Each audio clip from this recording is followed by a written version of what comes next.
4 जुलाई 2023 सावन माह शुरू होने से पहले जान लेना यह जरूरी बातें। सावन सोमवार व्रत कैसे करें, क्या खाएं क्या न खाएं। सावन सोमवार व्रत में क्या करें और क्या न करें, भूल कर भी यह गलतियां न करें। भोलेनाथ को खुश करने की पूजा विधि। भक्तजनों, माताओं, बहनों, सादर जय श्री कृष्ण। हमारे YouTube चैनल में आप सभी का बहुत बहुत स्वागत है। मैं हूं आपके साथ आचार्य धर्मेंद्र शास्त्री। आज हम आपको बताने जा रहे हैं कि इस बार सावन के महीने में आपको व्रत कैसे करना चाहिए, पूजा की विधि क्या रहेगी तथा कौन कौन से ऐसे काम हैं जो आपको सावन के महीने में भूल कर भी नहीं करना चाहिए तथा सावन का सोमवार आपको कब करना चाहिए। ये संपूर्ण जानकारी इस वीडियो के माध्यम से हम आपको प्रदान करने जा रहे हैं। आप सभी से अनुरोध है कि हमारे इस ज्ञानवर्धक वीडियो को अंत तक जरूर देखिएगा और देखने के बाद अधिक से अधिक लोगों को शेयर भी करिएगा, ताकि ये ज्ञानवर्धक जानकारी को प्राप्त करके सभी लोग सावन सोमवार या सावन महीने का व्रत पूरे विधि विधान से रख सके। इस बार सावन का महीना 59 दिनों का होगा और 4 जुलाई से सावन माह का आरंभ हो जाएगा, जो कि 31 अगस्त तक रहेगा। क्योंकि इस बार अधिक मास पुरुषोत्तम मास का मल मास का विशेष संयोग बन रहा है और इस बार वर्ष 12 महीनों की जगह 13 महीनों का होगा, यानी लगभग 59 दिनों तक श्रावण का माह चलेगा। 18 जुलाई से 16 अगस्त तक अधिक मास रहेगा। वहीं इस बार 4 की जगह 8 सावन के सोमवार रहेंगे। सबसे पहला सावन सोमवार 10 जुलाई को होगा। कई लोगों के मन में यह धारणा है कि पंचक में कैसे व्रत शुरू करें, तो आप निश्चिंत हो जाइए कि भोले बाबा सभी के स्वामी होते हैं और समस्त कष्ट और संकट को हरण करने वाले यदि कोई होते हैं तो वो देवों के देव महादेव होते हैं। इसलिए आप 10 जुलाई को सावन सोमवार भी कर सकते हैं। यदि 16 सोमवार आप प्रारंभ करना चाहते हैं तो आप 10 जुलाई से प्रारंभ कर सकते हैं। इसमें पंचक का कोई दोष नहीं माना जाएगा, क्योंकि कई लोगों ने यह धारणा फैला रखी है कि पंचक में यदि व्रत शुरू करोगे तो आपको 5 बार व्रत करना पड़ेंगे। यह गलत धारणा है, निरर्थक है। इस प्रकार का शास्त्र में कोई प्रमाण नहीं है। इसलिए आप निश्चिंत होकर के 10 जुलाई सावन सोमवार का पहला सोमवार है, उस दिन व्रत प्रारंभ करें। 17 जुलाई सावन का दूसरा सोमवार रहेगा। इस दिन हरियाली अमावस्या भी रहेगी। हरियाली अमावस्या सोमवती अमावस्या का महासंयोग इसी दिन निर्मित हो रहा है।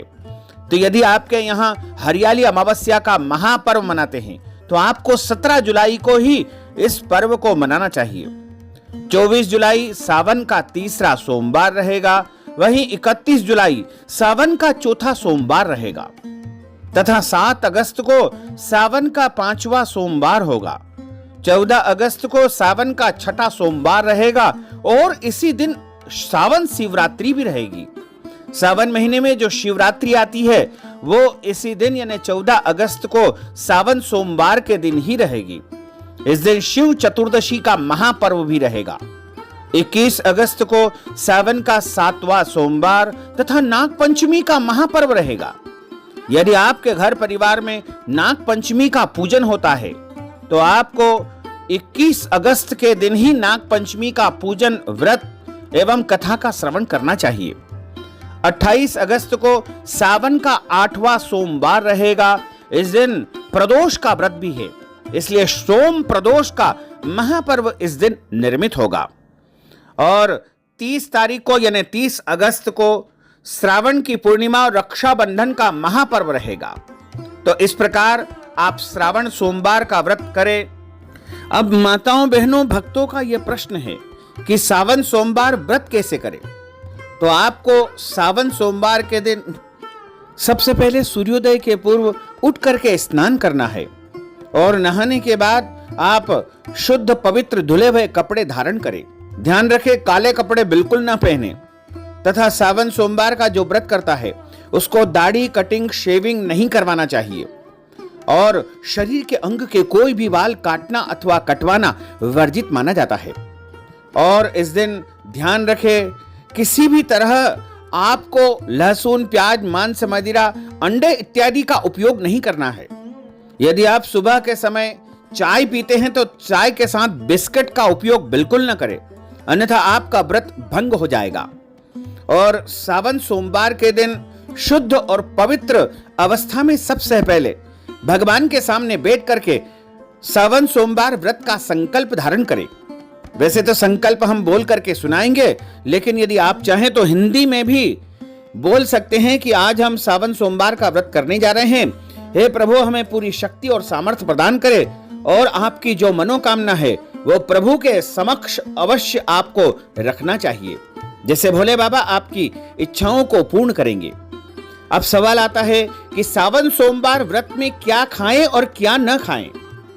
तो ध्यान देने की बात है कि यदि आप किसी प्रकार की बीमारी से, रोग से पीड़ित है, यानी आपको शुगर, डायबिटीज या अन्य कोई भी बीमारी है, ऐसी अवस्था में आप सुबह यदि दवाई लेते हैं तो आप फल या फलाहारी वस्तु लेकर के दवाई का सेवन कर सकते हैं।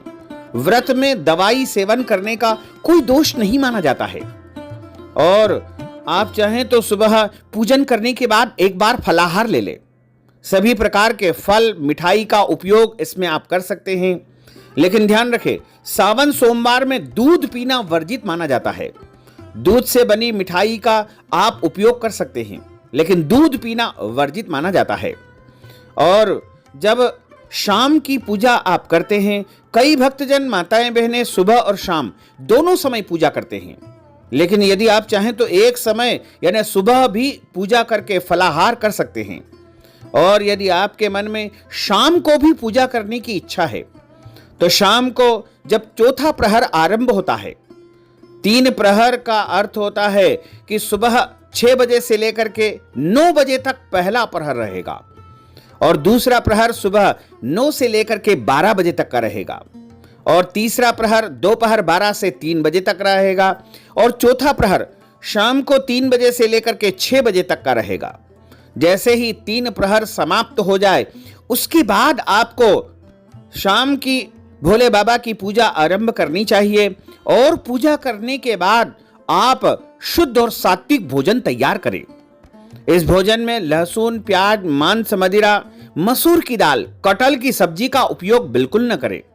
शुद्ध और सात्विक भोजन तैयार करें और इस दिन आप चाहें तो दाल, चावल, रोटी या सब्जी बना सकते हैं या खीर, पूड़ी, हलवा भी आप बना सकते हैं या दाल बाटी, दाल बाफले, चूरमा भी इस दिन आप बना करके पहले भगवान भोले बाबा को भोग लगाएं।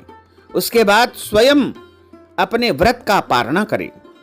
और व्रत वाले दिन आपको गलती से भी किसी प्राणी का, किसी मनुष्य का, किसी जीव जंतु का अपमान अथवा अनादर बिल्कुल नहीं करना चाहिए। यदि आपके घर पर कोई भी याचक, भिखारी अथवा जरूरतमंद व्यक्ति आता है तो उसे खाली हाथ नहीं लौटाना चाहिए।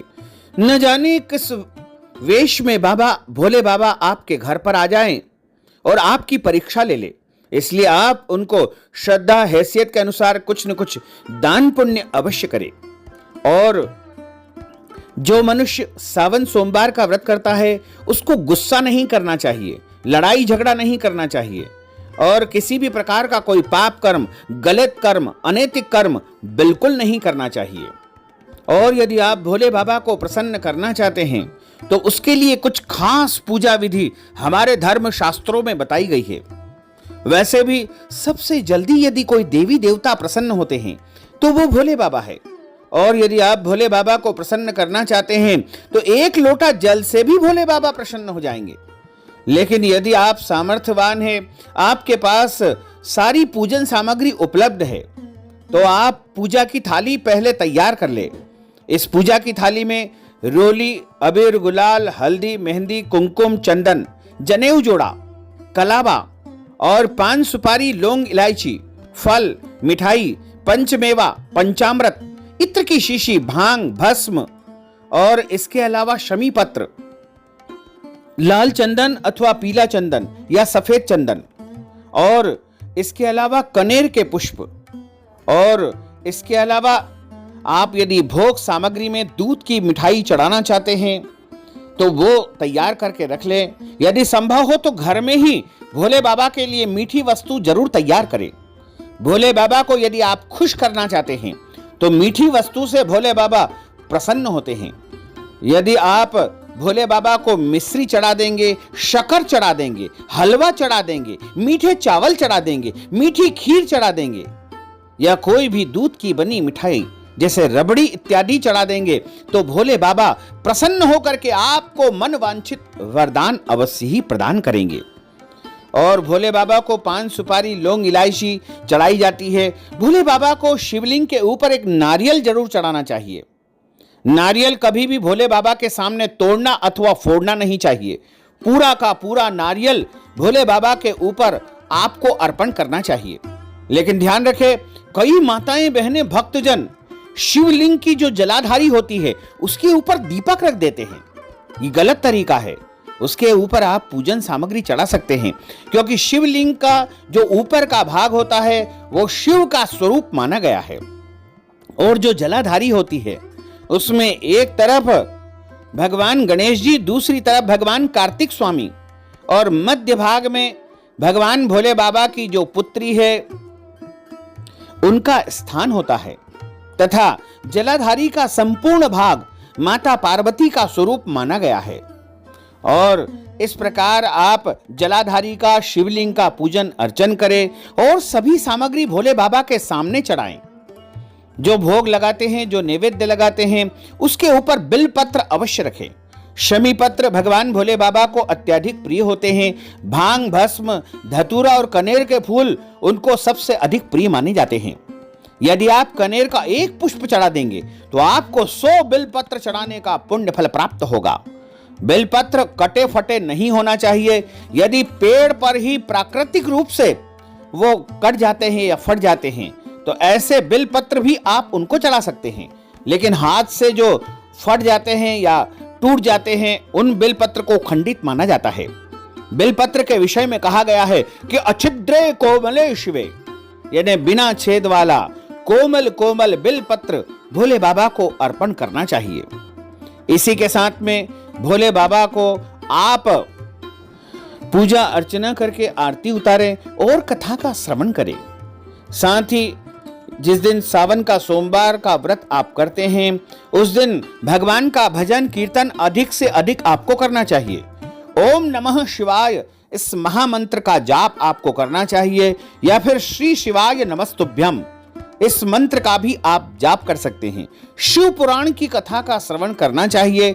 सावन सोमवार व्रत की कथा का श्रवण करना चाहिए। यदि आप 16 सोमवार व्रत आरंभ करने जा रहे हैं तो आप कोई वस्तु का संकल्प कर ले। कई भक्तजन बिलपत्र खा करके 16 सोमवार का व्रत करते हैं। कुछ लोग मिश्री खा करके, कुछ लोग लौंग खा करके, कुछ लोग अलग अलग वस्तुओं को खा करके 16 सोमवार का व्रत करते हैं। लेकिन 16 सोमवार की जो विधि है उसमें ऐसा बताया हुआ है कि आप बाटी का चूरमा बना करके उसके 3 भाग कर लेवे और 3 भाग करने के बाद एक भाग भोले बाबा को अर्पण करे, दूसरा भाग नंदीगण या गौ माता को खिला देवे और तीसरा भाग व्रती यानी व्रत करने वाला स्वयं खा करके इस व्रत का पालन करे। और पूजा विधि तो प्रायः सावन महीने की, सावन सोमवार की और 16 सोमवार की और प्रदोष की एक समान ही मानी जाती है। और भोले बाबा को प्रसन्न करने के लिए यदि आप ब्राह्मण देवता को बुला करके उनका अभिषेक कराते हैं तो अति उत्तम रहेगा। यदि गन्ने के रस से आप भोले बाबा का अभिषेक करेंगे तो अपार लक्ष्मी आपको प्राप्त होगी। यदि आप नारियल के पानी से भोले बाबा का अभिषेक करेंगे तो 10 दिशाओं से महालक्ष्मी का आगमन आपके घर में होगा। और यदि आप कुशा के जल से भोले बाबा का अभिषेक करेंगे तो आपके पितरों को परम शांति प्राप्त होगी और उनका मोक्ष हो जाएगा तथा आप पितृदोष से मुक्त हो जाएंगे।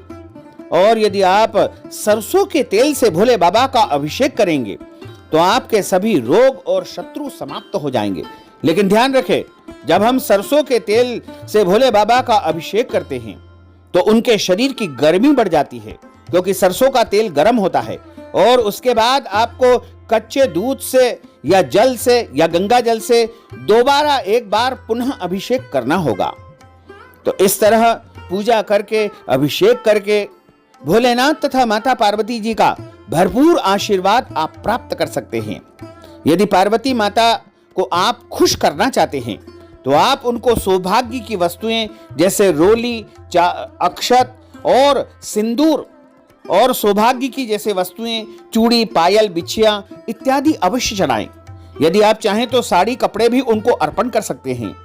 इस तरह भोलेनाथ और माता पार्वती का आप एक साथ दोनों का पूजन करेंगे तो निश्चित तौर से आपके जीवन की सारी मनोकामनाएं अवश्य ही पूर्ण हो जाएगी और भोलेनाथ तथा माता पार्वती जी का भरपूर आशीर्वाद आपको प्राप्त हो सकेगा।